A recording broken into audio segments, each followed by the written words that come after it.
vita, lakini kwa kifua cha Ibrahimu anapata utulivu, anapata utulivu baada ya kuteseka na vidonda, baada ya kuteseka na maumivu. Hata wewe utapona. Kuna siku inafika, Mungu atakugusa. Utakaa kwa kifua cha Ibrahimu. Wanayekupiga vita, kuna nafasi yao, kuna nafasi yao, kuna nafasi yao ndani ya vita, kuna nafasi yao. Baba anatembea, Baba anatembea, atakugusa. Utapona, majeraha yako itaweza kupona.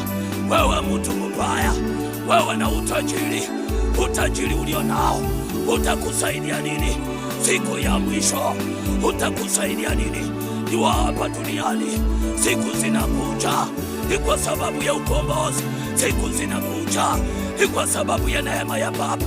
Wewe uliona madharau, ukiona watoto wa watu unawachukua kama takataka, unawachukua kama wajinga, hauwezi wapenda, haupendi wenzako.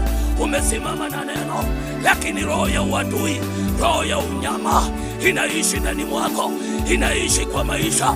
Hauna roho ya utu, hauna roho ya kunyenyekea, hauna roho ya kujua ya kwamba ni nyakati, ya kwamba ni nyakati. Hivi ulivyo navyo vinapita, vina mwisho wake, vina mwisho wake, vinapita, vina mwisho wake. Heri utende mema, heri utende mema, heri utende mema, maana vinapita. Hivi ni vya muda.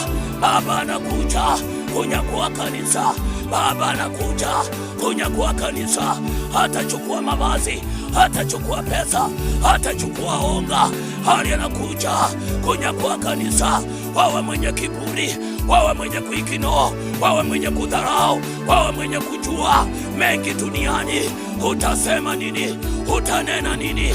Hii ndio nafasi yako. Baba amekupa muda wa kutubu, Baba amekupa muda wa kutubu. Ondoleo la dhambi, ukaondoke kwenye hili shimo, ukaondoke